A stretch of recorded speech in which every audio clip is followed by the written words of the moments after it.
I am going to be your moderator for the next session, which is called Toolkit Crash Course in Creche Essentials. I've been practicing so I don't sound like I've had a body. Crash Course in Creche... Oh, no, see, and then I ruined it, didn't I?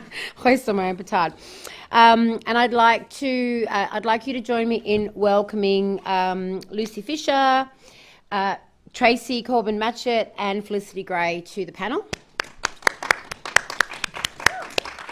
And I believe, Lucy, you're going to go first to talk about your experience. Yes.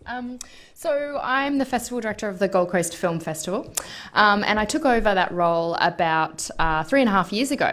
And when I took over that role, Gender Matters was obviously the big initiative that Screen Australia was starting to roll out.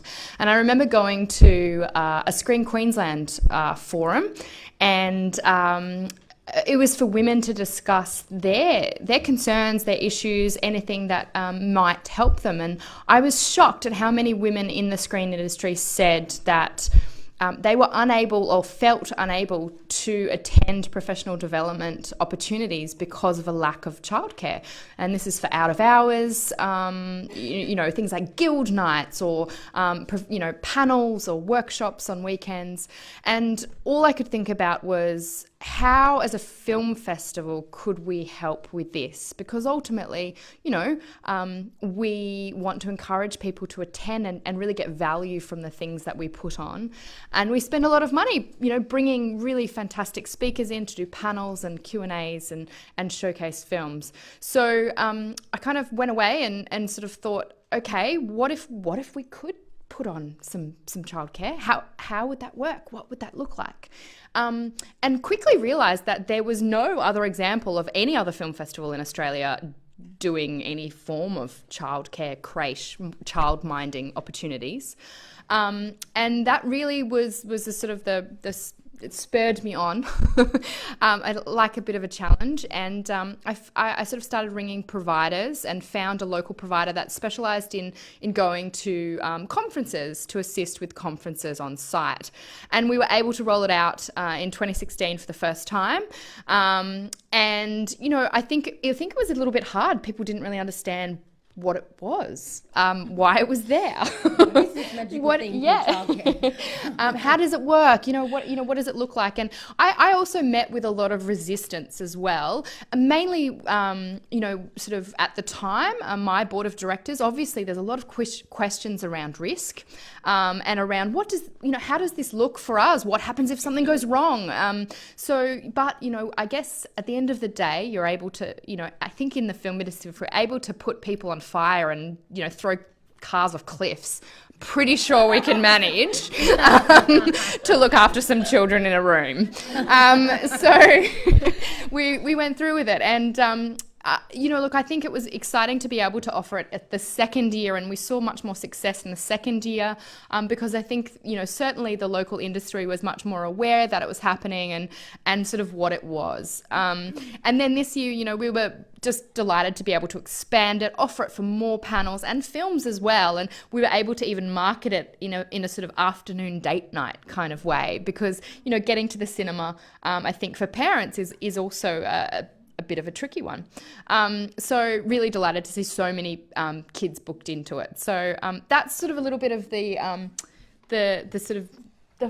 how the creche came about. And through joining WIFT New South Wales on the executive committee at June last year, the Gold Coast Film Festival has been able to kind of be used as an example of how creches could be rolled out to other festivals or screen events. So it's really exciting to be able, in our small way. Obviously, we're not a huge festival, but we are able to use what happened with us as an example of how it's possible and how the risks can be mitigated to ensure that women and carers, parents of both genders, are able to access professional development and seminars and guild events and things at film festivals.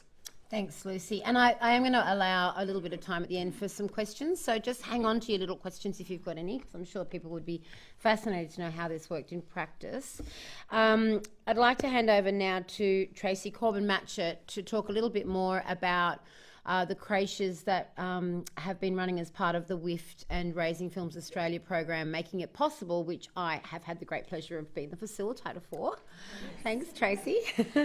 Hi. So with Raising Films Australia, we're sort of getting our footprint around different events, and I guess the flagship has been having a creche for the very first time at Spa this year, and it was a bit, how does that going to work? It's high risk, and I have to credit somewhere in the audience, Courtney Gibson is here, and Grania at Create New South Wales as well for driving that, and setting that up. And it was the first time, and it is new, so people were a bit like, hang on a minute. And I think back, possibly the first person that had the kids club at the local RSL, probably people thought, what the? But it's about creating a culture of understanding that you can come and you can bring your kids.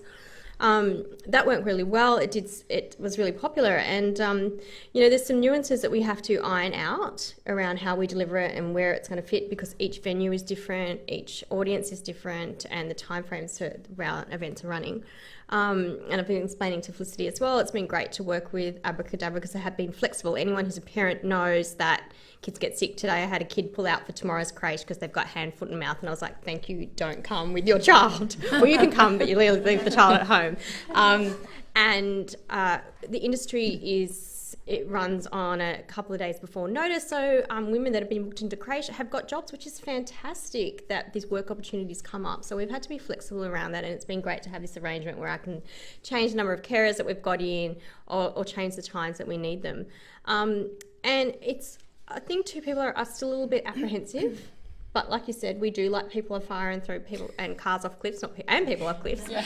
And it's about including that. I work a lot in with other hats on, and as a parent of a child with a disability, that we look at access across many measures around culturally and linguistically diverse, LGBTIQ, and people with disability.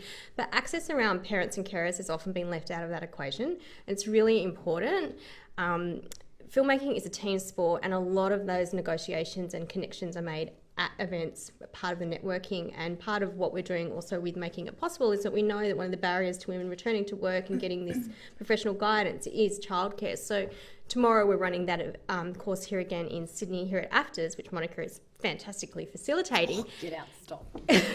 And we've got 5 children enrolled in the creche, and that is fantastic. So that's 5 women who perhaps wouldn't have been able to attend if that free childcare is provided on site. So if they're breastfeeding, like last week we had a breastfeeding mum in the class, and it was just really great that she could feed the child in between. And it's about looking at how we massage it and being flexible around it. So, and when we took your lead and sought from you, and we're getting questions from other parts of the industry as well to us, and we're all going to kind of learn it together, and hopefully through Raising Films we'll be able to develop some standard practices and some resources and connect people in the industry to services like Felicity's Abracadabra, and look at the different events we've run with Spa at Creche as case studies as well. That sounds great. Thank you so much, Tracy. I would like to get some tips from all 3 of you in a minute about the practical implications of running a creche, but we'll hand over to you, Felicity from Abracadabra, to talk a bit more about flexible childcare. Thank you. Thanks so much.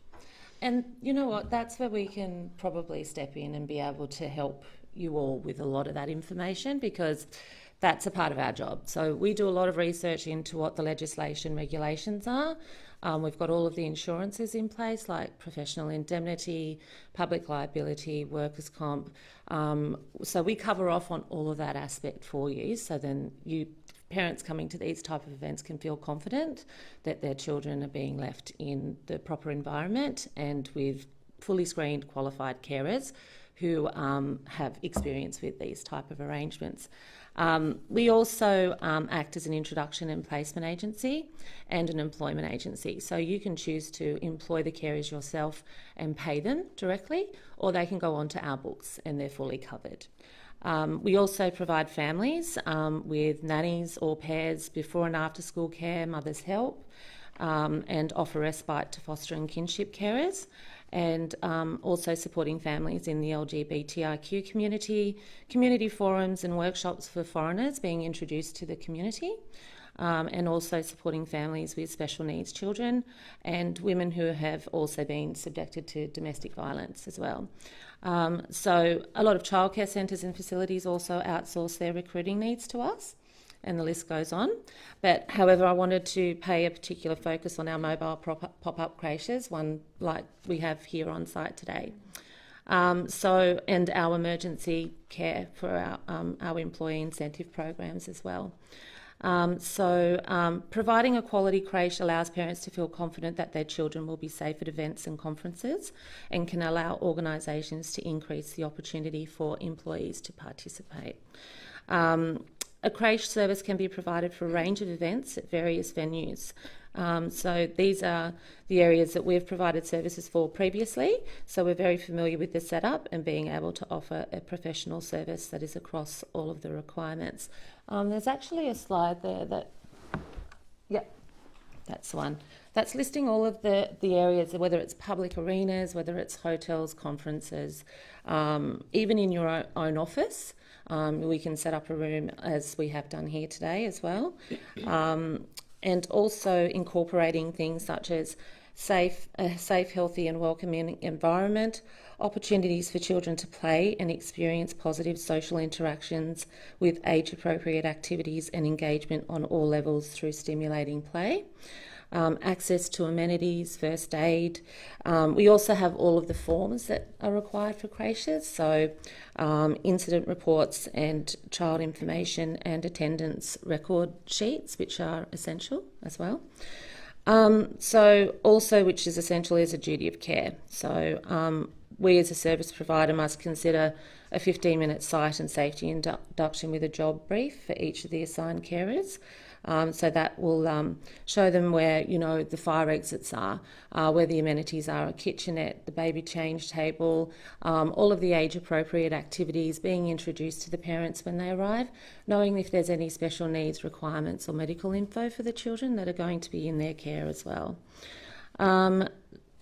Next, we'd like to move on to our employee incentive programs. We actually have an after-hours service in place, which is really great because we find a lot of parents, as you say, need to work longer hours, or if they have a sick child, they're not able to call upon someone at the last minute for support. So our after-hours numbers goes through till 10 p.m. each night and then start again from 6 a.m. in the morning.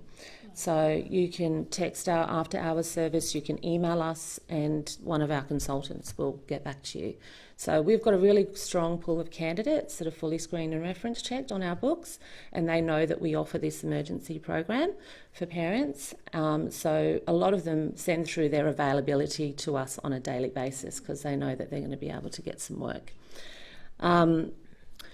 We have companies on board who are offering employee incentives. We have organisations who engage our services to help their employees attain the life balance between work and childcare. So as a result, they've now experienced that they enjoy a greater staff retention, a higher staff morale, and improvements in productivity as well. So it really benefits them by joining our emergency program because it gives their employees access to our website on their company intranet. So at any given time, if they have to work late at the last minute, or if they get a call from the childcare centre saying your little one's sick, we need you to come and pick him or her up, they can call upon us, and sometimes the companies subsidise it. So then that means that they recognise that it's more productive by having their employees on the floor and in the workplace rather than them having to take a day off to look after their little ones. The other thing we have in place is a Stay in Touch parental leave program, which offers a range of compelling benefits, because the smartest way to hold on to valuable staff members during a period of parental leave is to keep in touch with them. So some of the services we can provide to companies who support employees on parental leave are vouchers offering respite care for mums and dads with newborns, and also pop-up creches in the office so employees can attend catch-up meetings, any formal training or social event that they would like to invite them to. We also offer permanent in-house creches as well. at your place of employ, which can and will assist parents when they return from parental leave. We've just set up a creche in Darwin, believe it or not, and it's at a training facility. So parents that go to their training facility, it's an English teaching college, they have a creche on site so that their children can attend. And it also offers some of the students that are studying their Certificate 3 or Diploma in Children's Services or Bachelor of Early Education the opportunity to work in the creche outside of the times that they're in the college. And that's been such a great success. We've just had, so many parents that are really happy with that kind of service. Yeah. Yeah, it's really, there's a lot of support out there if you know where it is as far as, being able to find places. I know that Abracadabra is unique with pop-up creches because there's not many agencies that provide that kind of service.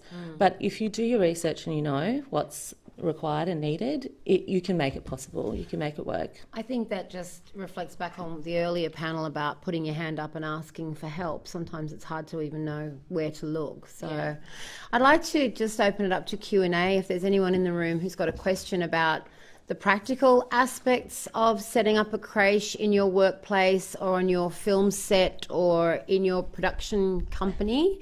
And while you're formulating your questions, I might just ask the three panellists to just have a quick think about your kind of one key tip, practical tip about, setting up a creche for yourselves. There's a question up the back. Just give us 1 second till we get there with the mic. Hi, this is really interesting. Thank you.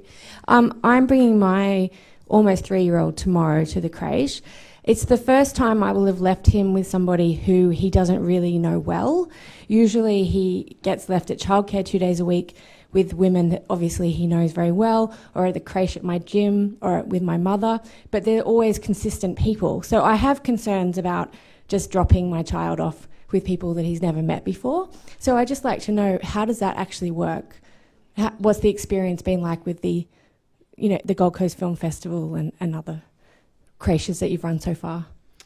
That's a really interesting question, and it's not one that we've encountered. I think generally the children that we've had have been a little bit older, so either at school or at regular kindy, and it's not been a concern. But I can see that would be a little bit worrying for you. I think one of the benefits of having an on-site creche is that you're actually in the same building, in the same space, and that there is that opportunity to just be around, just in the next room from them. And that's certainly what I think is a really great benefit, that it's not sort of leaving them driving off. If there was an issue, it takes a while to get back to them. You can literally just be coming back straight back in if there's any issues. My enduring memory from having had 3 children that I had to drop off at a dozen different kinds of creches and daycares and nannies and whatever combination I could kind of juggle together was that your enduring memory as you walk out of the room is of your child having a hysterical meltdown about the fact that you're never going to come back. But I'm sure from a professional childcare worker's point of view, they snap out of it pretty quickly, apparently. Yeah, they do. They've got various ways of being able to distract them and keep them stimulated, so that then they can calm them down and ensure that they are in a happy, healthy environment. And I think that's the key thing. If you're going to have creches, even though the regulations and legislation is a little bit slacker than childcare centres because parents are on site, we tend to still engage carers who are either qualified and have worked in those type of environments, so they're familiar with how to deal with those kind of scenarios. I can guarantee tomorrow you can go and see them whenever you like, but that's not always the solution. No, I know that's not the solution. I'm just genuinely interested because, is it, have you had problems like that? Because to go to a 5-day conference at SPA and to feel confident that you can do that every day and walk out and not be emotionally distracted as well. That's what I'm genuinely interested to find out about. Part of the forms that we provide is the child attendance sheet, and on those forms is not only just the children's sign in and sign out, but your details as well, including your phone number, so that the carers in the creche can actually phone you. So if your child is distressed, they will obviously contact you and let you know. if they're not able to settle them. So then you're able to come back and be able to make sure that your child's feeling okay. I'm afraid we're going to have to wrap it up there, everyone. Can you please join me in thanking the panel? Thank you so much. Okay, are they here?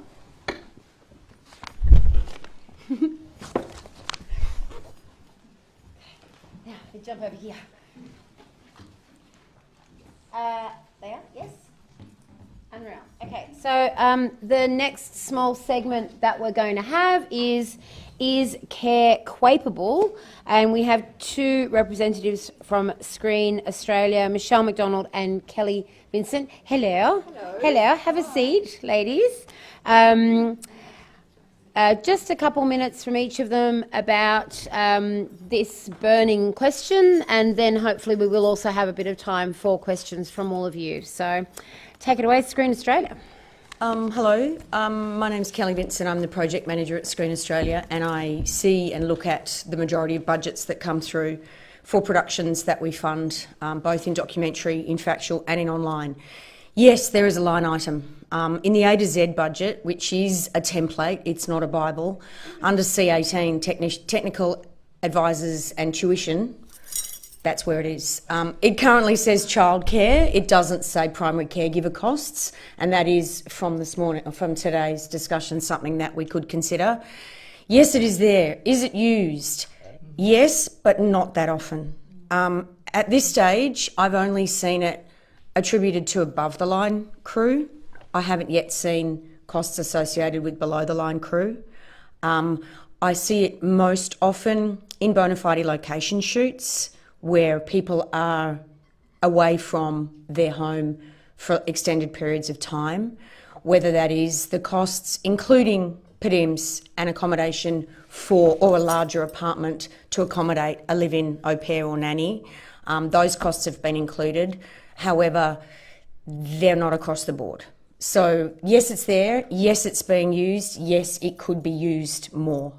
And when there's always kind of a bit of a cheer in the office when a budget comes through and we go, look, there's childcare. So it does happen, but yes, we need to encourage, and we do raise the question. What we can do is make sure that the industry is aware that it's there. It is a cost that they can include in their budget. We allow for it, not just obviously chaperones on set for those children who are working, but care for those crew. Okay. So following on from that, is it quapeable? And QAPE is qualifying Australian production expenditure. And I'm Michelle McDonald from the Producer Offset and Co-Production Unit at Screen Australia. And broadly speaking, so childcare, as Kelly said, is in the A to Z template production budget. And if you put a childcare figure in there, it automatically calculates as QAPE. So the short answer is yes, we think it's QAPE. It's not specifically included in the producer offset legislation. So what we always say is it has to meet the normal QAPE rules, which are that it's expenditure incurred by the production company. So the applicant company has to incur it. It has to be reasonably attributable to the making of the film, incurred in Australia prior to the completion of the film. So if all that works, which mostly it would, then yes, it's quapeable. So that's good. And I guess the same as Kelly, we've seen it. We haven't seen it a lot in producer offset world. We've seen it above the line, cast having nannies as part of their contract, which is all quapeable. Not a lot below the line. But we would, broadly speaking, say it's reasonably attributable to the making of the film. That's good. Got a lot of quick panel. Who's got At least some QAPE is questions? gender neutral. QAPE is QAPE, so that's one thing. I love that. Only in Australia would that make any kind of sense. I know. QAPE is QAPE. Okay, we've got someone in the middle just there, and then we'll come over to you, More Blessing. So I want to ask the same question about access. Is that, how's that? I haven't looked at an A to Z budget in a while. So in talking about care, but we're also really talking about access, which opens up a lot of things relating to disability and inclusion. And so, for example, there might be a disability support worker that's needed related to an actor, or Auslan interpreters, and certainly within that space, we're trying to encourage productions and production companies to really, just as you would at the Australia Council, put a line in for access. So I was just sort of wanting to ask you about that. Yeah, C18 is a broad umbrella for technical advisors, so depending on the requirements of either your crew, your cast, or the characters in the production, that is where those additional lines can be put in. So whether it is Auslan, whether it is, you can overwrite those again. As I said, it's a template, it's not a Bible. So that is the area where I don't think I've seen an Auslan thus far. However, that is something our inclusivity guidelines are to try to broaden the conversation in that regard. Okay, Hi. You were saying that if the project, if the project, I guess, can justify the need for having, in their budget, justify the need of having a creche or childcare, what is the threshold? Is it women or children or parents? Like what's just, or having child characters? What qualifies as being justifiable? And then do you have to show receipts of, yes, I am a mother? Like how? No. I don't want to see that proof. Yeah. No, I mean, from an offset point of view, we just look at a general ledger, and that it's actually a childcare, a nanny or a whatever that has been paid out of the production is a reasonable fee, whatever that is. I don't know, to be honest. So we, no. And, at the end of the day for us, where a producer is signing a stat deck going, everything I say in my offset application is true. So we trust that, yeah.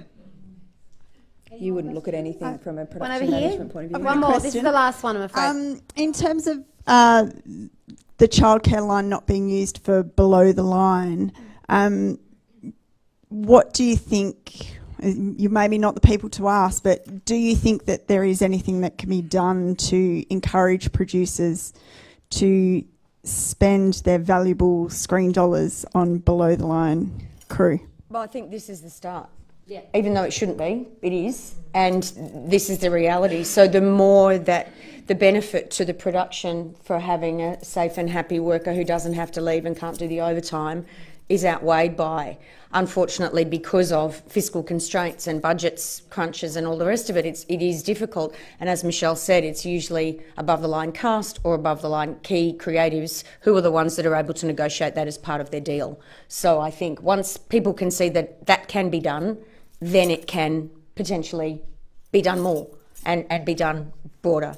But yeah, at this stage it's only one line. It could obviously be included under each crew role name as well, if that were the case. But at this stage, because of the fact that it's not on every budget, it's just left as one line at the moment. So, and for Movie Magic budgets, I'm not sure if there is a dedicated line, but obviously there are ways to add or subtract. Yeah. So I'm sure that can be included as well. Can I just throw something in there? I'll make it super quick. I will. I've just experienced on a production where a producer wanted to pay someone an additional allowance for childcare. Mm-hmm. It became a fringe benefits tax, and so they distorted it so it was an equipment allowance instead. So maybe it's being used more. What can I say? I mean, I have, this is one thing. I'm not an accountant, but childcare can attract FBT, and that's an accounting question. Yeah. And look, at the end of the day, if someone's going to lie and put it somewhere else, I don't know. It's got to get through an audit. It's got to come through. Probably happens all the time, to be honest. But, I mean, fringe benefits tax is another bucket of joy. There's a number of things that it's individual. Are you a contractor? Are you a proprietary limited company? Et cetera, et cetera. So those things are an individual tax obligation that, we can't give tax advice, but... Yeah. I'm not necessarily condoning this, but when I was, I always had creche on set because I just kept having children all the time.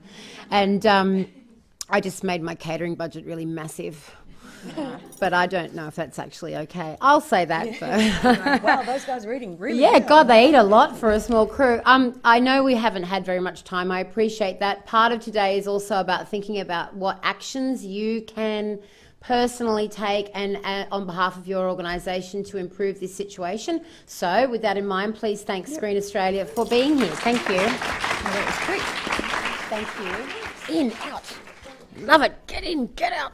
Okay, so next, again, for a very, very unfortunately short period of time, I'd like to welcome Courtney Gibson up to talk about South Australian Film Corporation and their responses to raising films. Thanks. I should have given you more time. Thank you. I took the note introducing me as being regrettably quick. I know I will. I don't have a lot of time. Thanks for having me today. I'm Courtney. My name's Courtney Gibson. I'm the Chief Executive of the South Australian Film Corp, and I'm also currently the Chair of the Screen Diversity Inclusion Network.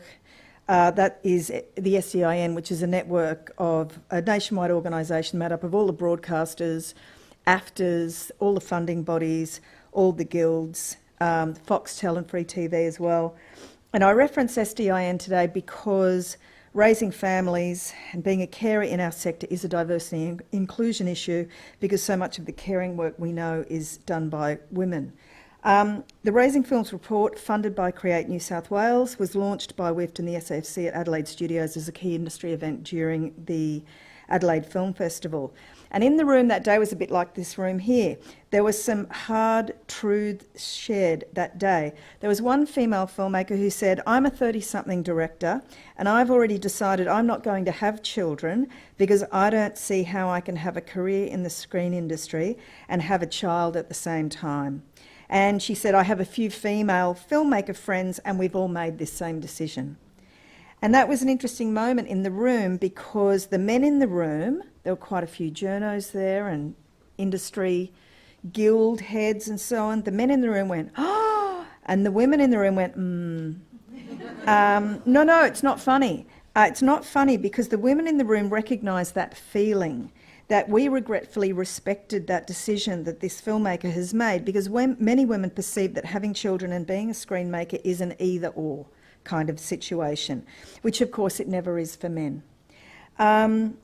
So I spoke with a male journalist who was in the room as well, and he said, I am so angry by what that filmmaker said. I'm so angry that she had to make that decision. And that was also interesting because it reminded me that not only do men not ask themselves that either-or question, but that they are largely unaware that women do ask themselves that question. So the work that we're doing as an industry now, having got the data, thank you WIFT and Create New South Wales, and had that data analysed, thank you Deb and Cherie and your teams at UTS and UWS. The work we're doing now is about trying to ensure that there's no more hiding the kids and no more either or. And this is, make no mistake, an access issue. And in terms of diversity and inclusion, it's always all about no barriers to access. And when you see one, remove it.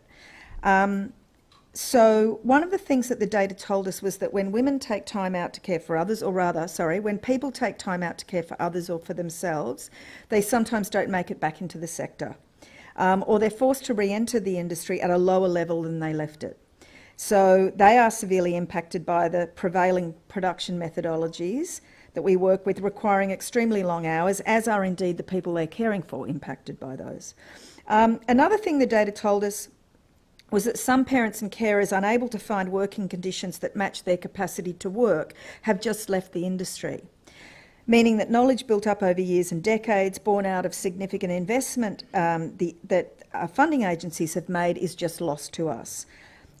So to safeguard our screens and our families, we announced some new funding conditions, and I'll just outline them today. From January 1, the Return to Work rider, we require that any project that receives over $400,000 in SAFC funding, by which we mean generally a feature film or a long form scripted series, that any of those projects engage at least one crew member, key creative, cast, head of department, from the most senior to the most junior. Somebody above or below the line who is returning to work after time away as a carer. And to support industry to deliver this, the SAFC is introducing a return to work directory so that practitioners ready to return to work can put their hand up and be easy to find. And it's an idea that could obviously grow into a national directory. A further initiative is called Keeping Your Hand In, and this is a program designed to support people who are taking time out as carers in the here and now to ensure that when they return to work, they won't be at ground zero. They will keep pace with the changes in technologies, in methodologies, skills, just generally keep their hand in so that they don't lose ground or disappear from the industry.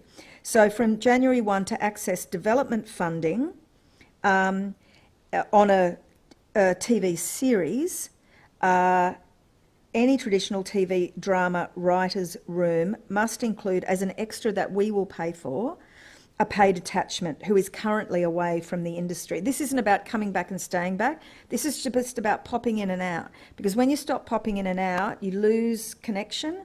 You might end up finding part-time work in another business entirely. You just end up moving away from our business, and it's about keeping people connected into that. It also changes the culture of writers' rooms. I remember when I was working at Jungle a couple of years ago, we had a writer, Anya Beiersdorf, New South Wales-based writer. She'd just had a baby, and we had her with her 3-week-old baby in a drama writers' room with funding support from Create New South Wales, in fact. And again, she has been stepping in and out of work ever since, and lots of things have been happening for her. And I know in part it's because she never really had to completely step away, and she's always done it on terms that worked for her and her family. So, where am I? Yes, the attachment. So these paid attachments can extend to people taking time out to be parents and carers who might wish to do a day or so a week back on set just to keep their hand in. Also now, whenever we use consultants, screenmakers, mentors, workshop leaders and assessors to evaluate projects for funding, we prioritise working with people who are taking time away from work for caring. There's one guy I know, he's made a film which is always named in the top 10 or top 20 Australian features of all time. And both his parents, in the end, were terminally ill over a kind of 5-year period of caring. He can't get back in. So this happens to men, it happens to women, it happens to all kinds of people. It happens to people who get very ill themselves. Imagine having cancer. Imagine recovering from cancer and going back to it, and you can't find a way back in. So this sort of stuff happens all the time. It's not just about parenting, it's about caring and self-care. We also corral funds in our training budget to help people get back up to speed with advances in technology or changes in business models, any new developments impacting on their areas of expertise. So in short, the idea is that people doing the hard yards at home aren't left high and dry and locked out of what is a dynamically ever-changing environment. Another thing we've done, and this is off the back of an example from UTS, Deb Verhoeven told me, well, we stopped having evening functions and we started having breakfast networking events, and now we get 2 or 3 times as many people turning up. So that's an example of a really nice, easy fix. We've got a breakfast event with a leading Australian director, Dana Reed, on December 21st that will stream around the country.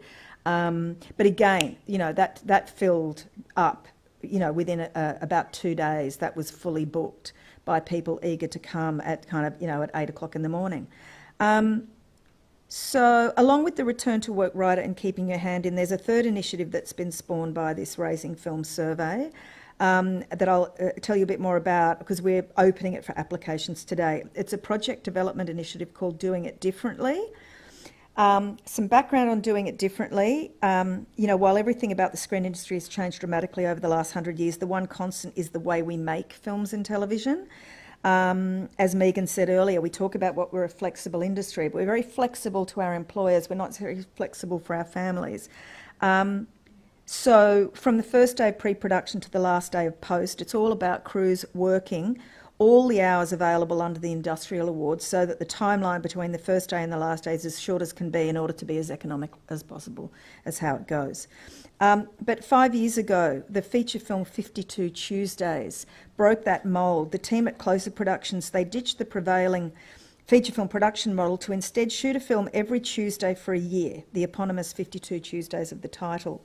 The budget was under $1 million, entirely in keeping with other low-budget films at the time, so working this way didn't actually cost them any more. The result was a calling card film for Closer. The way they made it was every Tuesday. They shot it every Tuesday for a year. Apart from the writer who was writing all week, everybody else on the team just kept their day jobs going. They just kept doing other things. And on Wednesday morning, they had to finish shooting by midnight if it was a night shoot, because they had to have breakfast on the table for their families on Wednesday morning. So that was the rule. And the film that resulted was so brilliant as a film that the story of the way it was made kind of got lost in the response to the film itself. But one of the reasons it's such a brilliant film is precisely because of the way it was made. Life just kind of went on around the shoot, and that mad method, the freshness of it, is all there leaping off the screen. So today, in the spirit and in the shadow of 52 Tuesdays, in order to challenge the family unfriendly conventions of screen production, we open up applications to doing it differently, to develop scripted projects that break the mould in terms of production methodology. We're looking for new production models that are outside the box and which will deliver fresh forms of screen entertainment. What we anticipate are proposals which present new ways of working which might become new norms in themselves. Of course, we want to know the creative pitch when you apply. That's critical, but equally important in this initiative is the way that you propose producing your work. Applications will close on March 21st.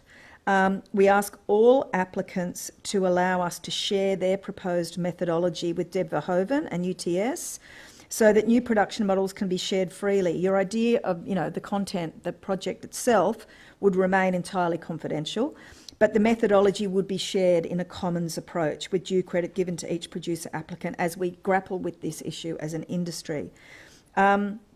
Doing it differently is open to resident SA producers, so if you're not one, you may wish to work in partnership with one to be eligible.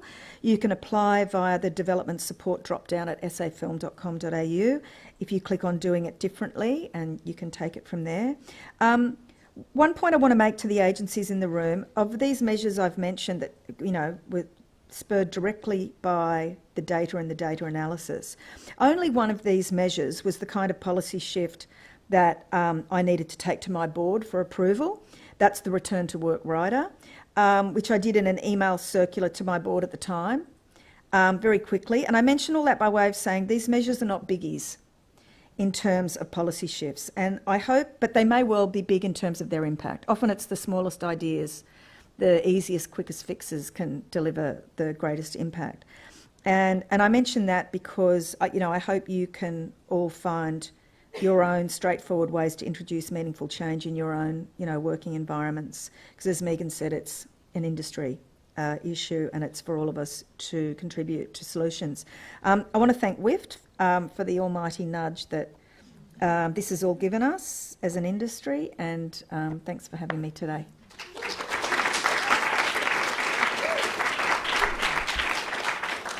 Thanks so much, Courtney. And that's a brilliant example of how we'd love this day to impact on the industry at large in terms of small, practical, immediate things that can actually be done to help people.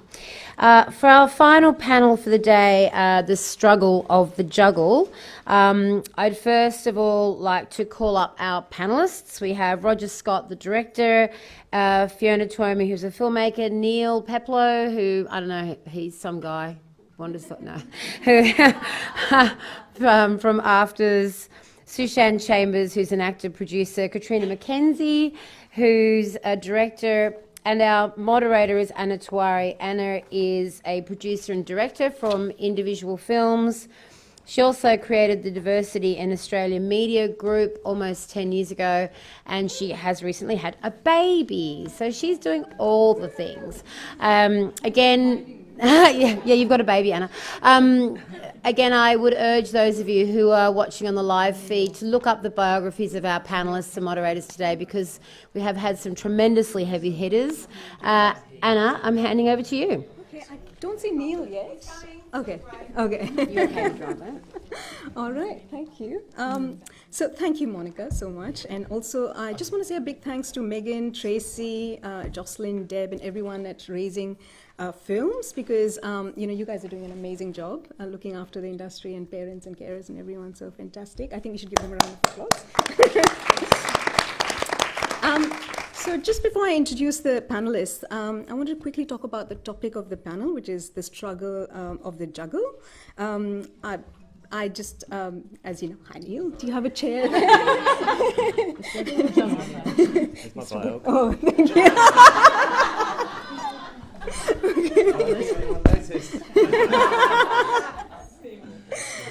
Yeah, so, as Monica mentioned, I've recently had a newborn baby a couple of months ago, so I'm sort of feeling the struggle and the juggle both quite a bit. And when I posted an announcement about the baby on Facebook, one of my really lovely concerned friends said, you shouldn't have done that, now you won't get work anymore. Right? So that's how, so it's a bit scary. But when I get scared, I think about this historical figure, a queen from India. Her name is the Queen of Jhansi, as you can see there. Now, if you look really carefully, she has a baby attached to her on her back, right? So the story is, and she was a real historical figure. She fought the British in 1857, not 1957, 1857. So this is going way back. And she would actually go into battle with her child on her back, like that. So I think maybe this can inspire us. So yeah, just wanted to, start on a positive note. running a bit late. I guess they didn't have daycare back then, really, so she had to take him with her. So she's quite an inspiration. So let's introduce our wonderful panel. We've got a really lovely mix of people on our panel. So I just, I'll start with you, Suzanne. So Suzanne is an optometrist who's turned into an actor and producer, and she's currently in pre-production on her feature film with her production company Wiseboat Productions. She was accepted into the Screen Producers Wants to Watch program this year, and she is a mum of 3 primary school kids as well. So welcome, Suzanne. And Katrina, she's also a writer, director, and everyone here knows Katrina, I'm sure. And she's started her own production company, Dark Horse, this year. And she's the first Indigenous Australian woman to direct a series, a television series in the US. She was a commissioning editor of drama at ABC Australia, and she is committed to championing diverse creative talent, and you're also a parent. And how many? I have a 10-year-old son. I'm a single mum, so. Okay. Yeah. Wow. And Neil, okay, I'm going to use your. Neil is the CEO of Afters, as everyone knows, and he has a production background and a wife who is currently in a development executive at Fremantle, so 2 people in the media industry. And he has 2 daughters, Chloe and Juliet, who are 8 and 9. And who have attended a number of events at Afters and are great fans of Subway sandwiches. Neil's around the corner. So. Yeah, easy. Neil's mother was a single parent who was a commercials and promo producer, so can see the issues from both a parent's and child's perspective. So fantastic. And Fiona Toomey. Fiona is an award-winning writer, director, producer, and developer, and she's a graduate of Afters. Fiona identifies as a person with disability and is a recipient of the 2017 Screen Australia initiative, Seeing Ourselves, Developing the Developer, and Talent Plus programs. Fiona is passionate about bringing stories that encourage the importance of lived experience and authentic voices of disabled people and other marginalized groups to the screen. And Fiona has been a carer for her brother as well as her parents, so she'll bring in the carer perspective into this conversation. And you have Roger Scott, who's a writer-director, and he's an independent filmmaker, and along with making his first feature film with his partner Christine Tan, they're raising their first child, and he's 3 years old. Yeah. Right? Yeah. Yes, almost. Almost. Okay, great. So that's our panel. Please, let's welcome. So just want to start off by talking about the struggle aspect of this conversation. So, if each one of you could talk about your experience as a parent or carer in the screen industry, and is it a big struggle for you professionally and personally? So, do you want to start? Yeah, sure. I can probably just relate it to what's probably happening now, because I'm in production for a feature, and I think I don't know what happened 12 months ago with the water, but 4 of my heads of departments ended up having babies all at the same time. And they're all under 3 months of age. And one of the first things I did actually in my budget was actually put in care, because I knew kind of what was happening. But then as the budget's kind of the financing got tighter, I've got the online consultants and bits and pieces there, but I had to actually take that out in the end, and worked out that it was actually cheaper for me to fly my family to the Sunshine Coast to stay with my in-laws when I'm shooting, and because I just don't have the mental capacity or the finances to be able to have them here with me, and then again. And also just, again, with the financing, working on the weekends, because I know that then my husband can take care of my children so that I can then focus and work during Monday to Friday, basically. So it's tough, obviously, with the hours in your sleep, but that's what you do in that kind of realm. Yeah. So I have a 10-year-old son. I'm a single parent. I don't have another partner that can take care. So I guess because of necessity, and I guess this is all anecdotal stuff, but I make a point actually of I've never hidden my son, because I probably can't. I haven't had the luxury of being able to leave and then have to come back. I just can't afford to leave, kind of like. So, I take my son on set once every production, and I'll take him into the production office, partly so he knows what I do, but also I feel like I have to just stand up and lead by example, and it is a logistical monster that you just have to kind of.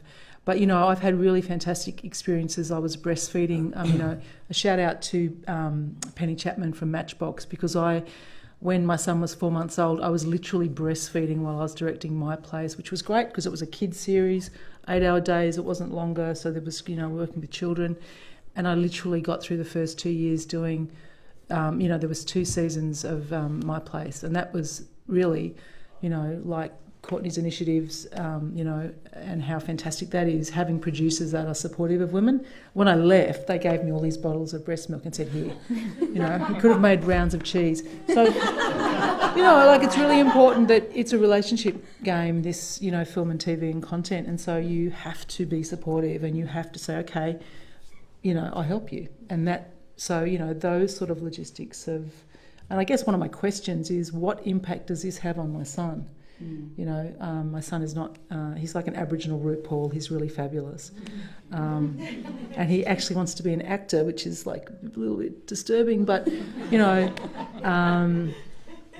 he has become, he comes with me, and we are a rolling circus of that, and I hope that's okay down the track for him, So. Yeah, Fiona. So about the struggle? Yeah. So, just over a long period of time, I've had, like a lot of people, though, what I describe a non-linear career path. So, and lots of stops and starts.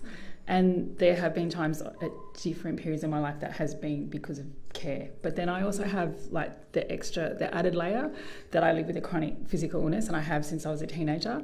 But like Jocelyn talked about before, in primary school, I'd walk home from school and always wanted to make films. So, so there's been times, definitely, like you mentioned, my parents have now passed, but I did take time out. It wasn't planned. They were ill, and I did look after them. And I think what you lose is momentum. But there are times when, and I've got permission from my brother to talk about it. He does have a mental illness, and look, he's very well at the moment, and he's a writer and doing stuff. But last year particularly, he was quite unwell, and he did have to go to hospital, and that was very, very challenging because it was also the first time that had happened since my parents had passed away. So at the time I was on an attachment. I was working with Sue Maslin and Charlotte Seymour, and not that I was in there, it was just this extra thing, but I did feel like I could talk about it. And I think particularly since Develop the Developer, and I know I've spoken to you about the Inclusion Pathways report that came out 2 years ago, it was like an opening up of a lot of things that I think a number of us in different ways, even if it's caring for children, we could actually start to talk about a lot more openly, or be determined that we would, because we want to make change and really change the core values of how this industry works. So not only is it an emotional toll, a physical toll and time-wise, but it's an emotional toll where if you're expected to write something creative, it's really difficult under those circumstances, even if you have time. I'll be really honest. What happened last year, and my brother having to go into, talking about public, into psych ward twice. That was very traumatizing for him and for me. And then the recovery of that, and even putting my bio in, I was going, oh my god, yeah, I was in Developed Girl last year, and I had that talent plus as well as doing other things. And and like you're saying, like, there should be this, you do, and I am determined, but this thing where you just keep going and really find those opportunities and meet them. But when you're dealing with stuff, you also sometimes have to take time out and just process it. And going off and networking or trying to put yourself out there more for jobs or whatever is, can be challenging, exhausting. Yeah. So the self-care aspect. The self-care is really important, and also because we're an industry where we haven't spoken about these things.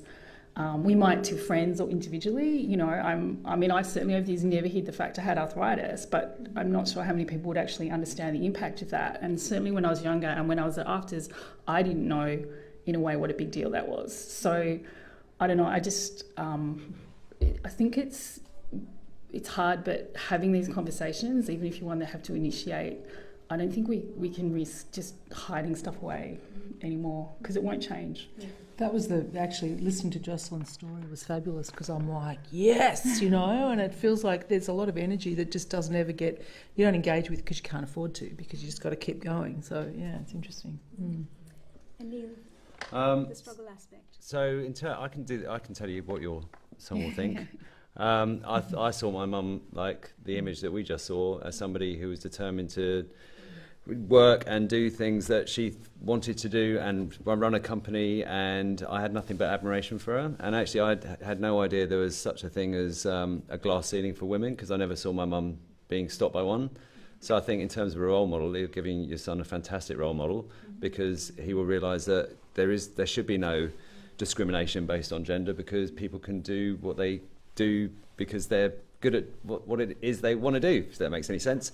I think when I was a kid, though, it was like I was lucky because we grew up with my dad left when I was very young. I never met my dad, and we moved in with my grandmother, my grandfather, my half sister, my mum, and me in a 3-bedroom flat, and I had my grandmother who effectively brought me up when my mum wasn't around, and it's that kind of network and community that you construct that helps you get through those things which are difficult to manage. And I think as long as your child knows they're loved, and that your child understands that this is what you want to do, then actually you're going to have a very well balanced, very intelligent person who will admire you for the rest of their life. Thank you. Yeah. But for me, it's hard though, isn't it? When you've got kids. I'm talking about you because, like me, you're a migrant here in this country, so you don't have a big family around to support you when you have kids. So how's it been? Well, I'm fortunate that I'm the boss here at the moment, so I'm leaving in half an hour to see my kids' Christmas pantomime. So that does help. But it is that thing of who takes responsibility for what, and whether or not the culture of the company that you work in allows for that flexibility. And actually, I think if people deliver on what they're supposed to be delivering, I don't care if that's done at home, if that's done on a bus, if that's done anywhere, and whether or not they're with kids or not with kids, and I think it's the culture of the organisation that defines whether or not it's an acceptable practice. Mm-hmm. And there are places back in the UK where I used to work where if you work from home, it was called a TTP day, a taking the piss day. Mm-hmm. And there's also a culture of if you leave the house at 5 or leave the work at 5 p.m, you're not working. Mm-hmm. And I think that's really has to shift, because it's really hard to have two people working and then work out who's picking up whom, working out who's going to cook, who's doing the cleaning, if there are evening events on the same night, who's going to what evening event, who's going to have to stay at home, because effectively it's very expensive if you don't have that family support in terms of babysitters, in terms of daycare, in terms of society is expecting us to work harder because we're all more in debt, because that's the way that this system it works, and we have to therefore have two people working. We have to work more hours. I remember when I was growing up, there were programs that said we'd work half a week and robots would be doing the cleaning, and that hasn't worked out. And yet childcare has never been more expensive. Summer holidays for kids don't align with actually how people, I haven't had very rarely do we go on holiday together, because we have to take time off to cover when the kids are off, and that means we have to take time off separately. So society hasn't turned it's not around. designed for children No, at it's all. not. It's designed for us having to pay for the debt I we've just got, find but it not for insane looking that after kids. schools end at 3 p.m. and offices end at 5:30. You know, that 2.5 hour gap is just driving everyone crazy. Yeah. The timetable's still in Victorian days, when it was a completely different society in the way we worked. Okay. Sorry, it's my rant. Okay. It's being recorded. So, Roger, how has it been for you? Because you and your wife both are filmmakers. So yeah, so I'm a twofer here. I'm representing Christine as well. So you got double for one at the moment. So some of the stuff that I'll say, I guess, is just representing some of her take on how it works as well. So we in pre-production for our first feature film. Christine woke up one morning and said, "Oh, I'm pregnant," and I was like, "Yay!" Which it was great, but we were already it was self-financed our film, so we were heavily committed already, and I was worried about taking her out because she was producing, obviously, so to a very remote location, a 6-month pregnant woman by that stage, and just. I'd worked out there a lot and I knew how hard it was going to be. Turns out that she was way, way tougher than I gave her credit for. Of course she was. And that wasn't the hard bit, actually. The hard part has come much later. When we were in charge of the film, we were able to organise things, with the bosses. So we fitted stuff around us. She was able to work, and during post-production, he was, when he first learned to crawl, was crawling around the studio as we were doing, sound and grade and all that sort of stuff. I was able to look after him while we were working. It worked remarkably well. I was like, oh, this is easy. This is really, really good. And she was out working, and it was great. But then once the film finished, that's when it's become, I think, in more of the real world. Not that filmmaking aligns particularly well with the real world, and I think there's pros and cons to that. I would say maybe some benchmarking between what's done in other industries and our own might be beneficial to solving some of these problems. So that, and of course, she would like to spend more time with. As the primary caregiver, but that's actually me because she earns more money. So, and it's purely an economic decision for us. That's it. I stay at home and look after him, and it's really, really hard to progress. Like, I feel like I'm in a holding pattern for scripts and things that I'm trying to develop, and I take my hat off to anybody who is able to raise children and do that creative stuff. It's like that part is a struggle, but it's a struggle for both of us because we're both, we're pulled in different directions, and we can't both work because of costs of childcare and because we, aren't working the 9 to 5. So how do we allocate those times? The logistics of it. I'm not telling anybody here anything they don't know. That it's a massive bun fight. Yeah. It's important to share our experiences because, new parents can learn from a lot of the experience that people on this panel have as well. So let's move on to the juggle part of it. So how do you juggle? And, what has helped you combine work and care or parenting? Well, I guess with the juggle, I'm kind of like you, where I have to bring my kids with me sometimes. There have been times where there's no one else I can give them to, so to speak. I remember having an important meeting that I had to close a deal on, and my 4-year-old at the time, I went, okay, oops, got to bring her because I had to, because my husband had to deal with the other two. And I gave the person a text and I went, just letting you know I'm bringing a 4-year-old with me, is that going to be okay, kind of thing. And it was so funny because in the meeting and I had her there and she was doing her colouring in and everything on the side, and then she came up and was at this pivotal moment. She goes, I need to go to the toilet, and I just went, oh, like, you know, like, where's the toilet? Excuse me for a minute. So I kind of went out and took her to the toilet and came back, and he was still there, fortunately. But I think it's one of those things where you just do, and I think my kids have raised up now where they're actually quite well behaved because they've learnt to kind of be there. So I have meetings and they're just all sitting there on the other table there and doing their thing. But that's how I've managed it. But well-being is really important, like I think we've all touched on. I now, as a routine, I actually have to do a bit of meditation and yoga in the mornings because that's the only time I can do it, just for my own sanity and groundedness. And I'm still doing it with all the kids running around, and I've got the routine. My little girl, she lies on me then when I'm trying to lie there and relax. So, but that's fine. She's all there, but at least I get to do that. So. I mean, I've done one feature film, and the reason I haven't done another one because I didn't have a great experience I didn't get any support. It was, took my 2-year-old into the middle of the Kimberley, and I was just, it was actually, I'm sort of traumatised by that. So I'm really trying to catch up momentum for that.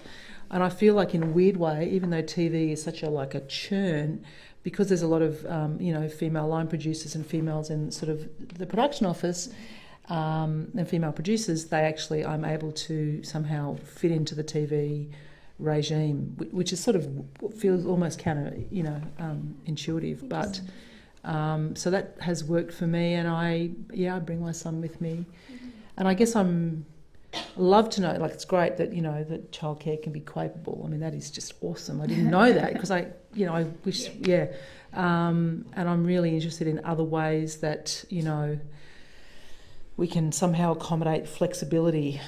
I had a situation when I was doing something and my son had a temperature at childcare, and at a certain point over a temperature they have to call the ambulance. And I remember kind of blocking the scene. Because as a director you go down with the ship. Like, you just expect everyone, all the crew, we're like carnies actually. That's what we are. We are carnies, and we just, it's a dysfunctional family. And I got the call, I'm like, oh my God, block the scene. Drove to childcare as they were putting my son into the ambulance, and I just got into the ambulance, and we went to the hospital, and that was on a Friday, and I was back at work on the Monday, like madness. It's the flexibility. I'm looking for solutions because it feels like we've got really common stories, Well, I think that's partly because we're so focused on the industrial model of filmmaking, and absolutely, and at a certain budget level, and by saying that doesn't mean we take away OH&S or any of those things. But with that initiative that Courtney's just announced, but also myself, living with a chronic physical illness, I'm a director and I love directing, but I have to do schedules in a different way. But from a creative point of view and a developer point of view, it's actually really exciting because you can be quite bespoke. So there's a project at the moment, and there's an editor I love working with and I really respect, and I always hate in productions how it's, we run out of money in post, and I'm thinking, well, actually, it is a hybrid approach, but I'm going to put up first, yes, of course the shoot's important, but that edit's important, and also, I think I suppose that's why I'm giving that example is that when we schedule, there's often a set way. It's like, pre will be this long, this will be this long, but every project actually can be bespoke in how it needs to go, and and I know that's not. I know I can be seeming a little bit arty, but I think even in the industrial model of TV is like having that contingency. So what happens if there's a case like that, in that you're the key director and you're also a mum, and what if something happens? Is that why can't we be having much more organic conversations as they would in other workplaces around, that's a reality, that's going to happen, or something could happen to their dad, or what, is like have that expectation that of course it's not going to happen all the time, but if needed, there's a solution. And I think that we, can lead and explore those different options. And like Courtney said, 52 Tuesdays is an incredible example because there is something different about that film. There's an incredible energy, and it's boring working in the same way all the time. So I think it actually, there's a lot more creative opportunities that we can play with. And I always give the example, you know, whether you like the type of filmmaking or not. The French New Wave was an example of that. This different kind of technology came in, these lighter cameras, and they found a different way, and it actually kind of remade cinema. And we live in a time now with the most incredible digital, as we all know, what we can do on a mobile phone compared to back in the day when we were at film schools, like, oh, it's got to be on 35mm, and, you know, we wanted that. And that was great, but that's big equipment, and anyway, I'll go on, but I've given a lot of thought. How do you juggle? I don't know. Trying to align diaries, trying to make sure we keep communicating through texts every day, and who's doing what when, and who's picking up which kid. But there is that anxiety dream I have of forgotten to pick up the kids. Where are they? And, you know, you turn up, they're not there. I thought you were picking them up. No, you were supposed to be picking them up. Blah, blah. So that, I think, is just part of the reality of a lot of parents, you know, lives nowadays. And I think it just makes you feel like whether or not you're a good parent. And when you can't, neither one of you can go to an event, but all the other kids' parents are going to the event, it's that guilt that you carry with you, and the feeling that actually, am I giving enough support? Am I there enough for the kids? And I think that's something which, you know, when you see other families seeming to cope much better because they make the meals in advance on a Sunday and they think about things, and you're kind of like, Subway, or, you know, and there's that kind of like struggle with yourself about whether or not you're a good parent, which I think doesn't get thought about. But I think it's this whole thing of, you know, there's that saying, children should be seen and not heard, but at work they should be seen, not heard, thought about, considered, and actually that's not the reality of the life that we should be living, which is actually the kids should be important because they enrich your life and they make everybody else's lives more interesting and vital. And so actually thinking about contingency, like you say, if an actor falls over and breaks their leg on a set, you deal with it. And there's an insurance claim, and then the shoot gets another day shoot. Or the same should be with kids. If the kid's sick, you have to address that. And then there should be some kind of contingency around that, and that flexibility and ability to adapt to the fact that we have kids. If we're going to carry on as a human race, we have to do this. So it should be considered. I think this thing that you're saying about being seen as a bad mother, I think it's such a double-edged sword. It's like that image up there. It's like, okay, she's taking a child to war with her, so she's a bad warrior because she's got a child there, but she's also a bad mother, you know? So you're a bad professional if you take your child to the meeting, but you know? So you sort of, I'm actually directing a show for Channel 9 at the moment in Melbourne called Bad Mothers, and it's kind of therapy. But I actually think it's interesting because it's like, to sort of flip the way we're thinking about it and to think what we as carers and parents and mothers and fathers have to offer as well. You know, John Edwards, a bit of a legend in TV, always has mix writers and directors because he thinks it adds something. And I think that shifting the way we think about what we contribute, you know, I know that I'm a better creative and a better sort of leader in a way being a mother now, you know, like I had to get my shit together, like I had to. So I think it's an interesting way to flip it on its head, like, you know. Become more efficient, you're just, time-wise, you're just managing. Yeah. It's amazing what you can do in 20 minutes. Yeah. Oh, he's asleep. Whoa. Exactly. And red So, Roger, I want to sort of move to the next thing. We will have to sort of wrap up because we've run out of time today. But let's talk about solutions, sort of big picture, industry-wide. What would you like to see happening in our industries for it to become more inclusive for parents and carers? So everyone just quickly give your ideas on... So I'll give two quick things. One is that on our film we encouraged people to bring family with them. I mean, we are at one end of the spectrum as an independent, self-financed film, very low budget, but we were still able to accommodate one of the actors who brought his wife and young son to set. And it might sound strange to say for a horror film, but we had a really great family feel. One of the other no, I mean, we did. The working conditions were really great, and every time I see him, I say, Zach, I'm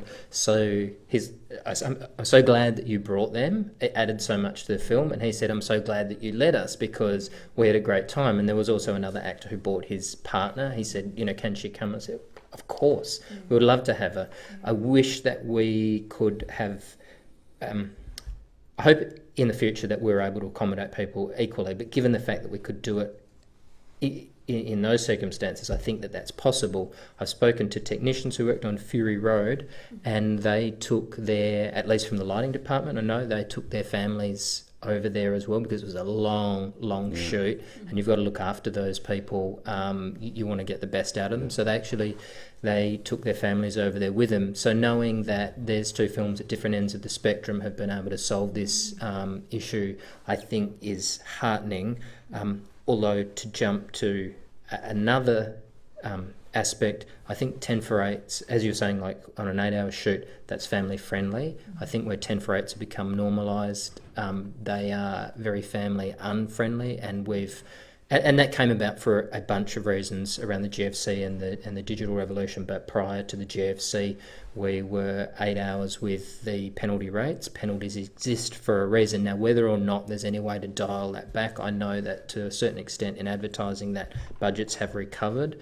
That's not always the case. Sometimes you're still going to be locked into working those hours, but I think we need to talk about whether there is any room to move on penalty rates, because they exist for a reason. They help you pay for childcare when you go over, and they're an acknowledgement that you're taking a huge chunk of people's time. So perhaps there's something around that. Oh, and the other thing that everyone is saying really when they're taking their children to work and meetings like we all do, is normalising it. Like, just I put my elbows out and you can like it or lump it. I don't give a shit, and I think that helps to reset people's attitude towards it. Like, oh, is it weird? No, it's not fucking weird. Get over it. Yeah, especially when they do your PowerPoint presentations for you. And Chloe, my daughter's very good at them. I think it's about understanding we're a talent-based organisation industry, and actually it's talent that creates the success that we need for that industry to succeed.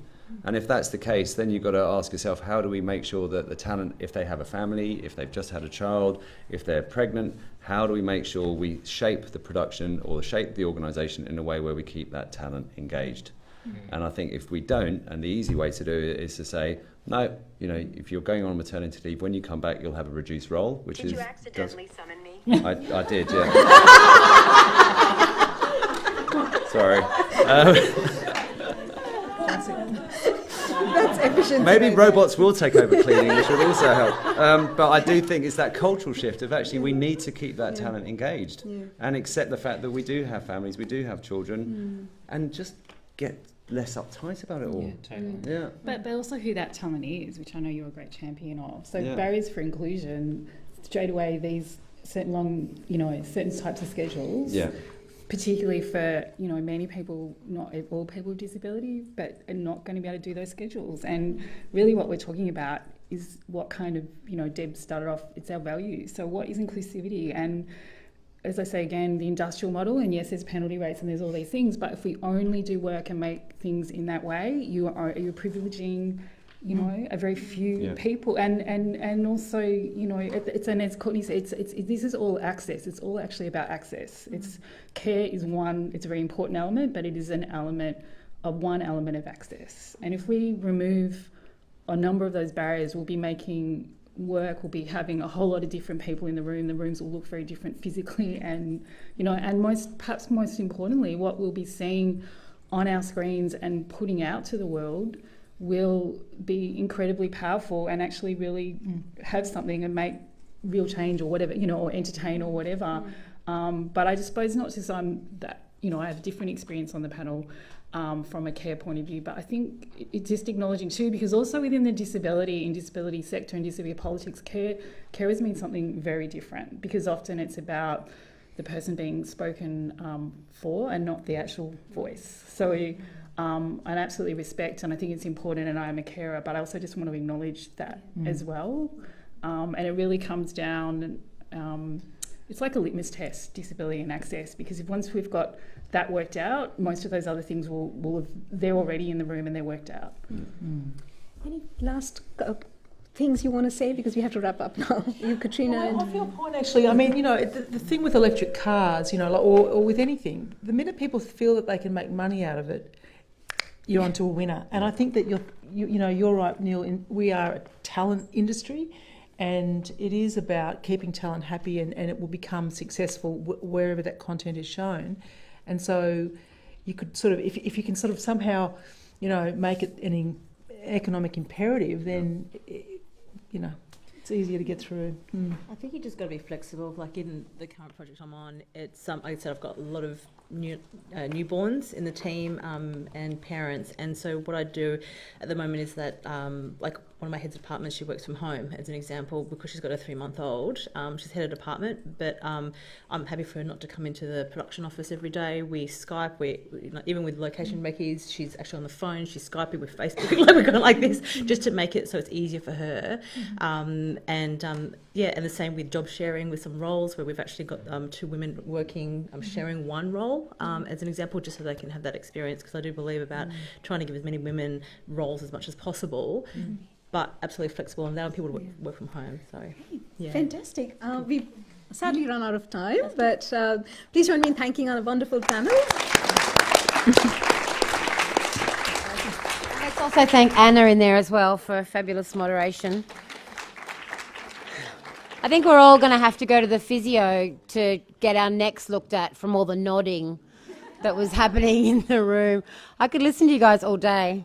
Very nice to have our own experiences reflected back to us. Now we're going to have a breakout session. Isn't that exciting? We get to get up and move around. Not yet, because I have to tell you things. All of you here in the room should have been given a little card with a group number and a room on it. If you didn't get one, then please go and speak to one of there, Diana, waving over there. She'll provide you with a card. If you got a card and you don't want to be in that group, that's fine. We can do swapsies. You can trade and barter your cards as much as you like. You can see up here on the slide the group numbers and what is going to be discussed in each one.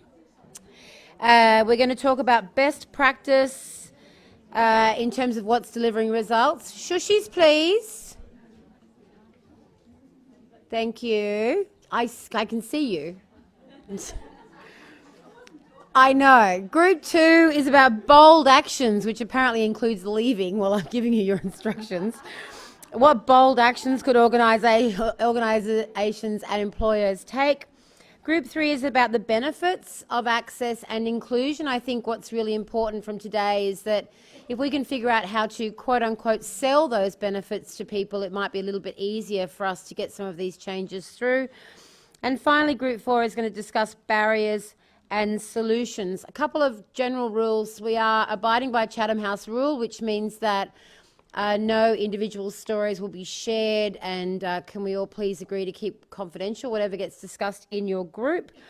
Of course, those of you who are joining us on the online feed will not be participating, but there will be an online form which will be available from tomorrow from the WIFT website, where you can actually add your questions, comments and feedback as a result of this session.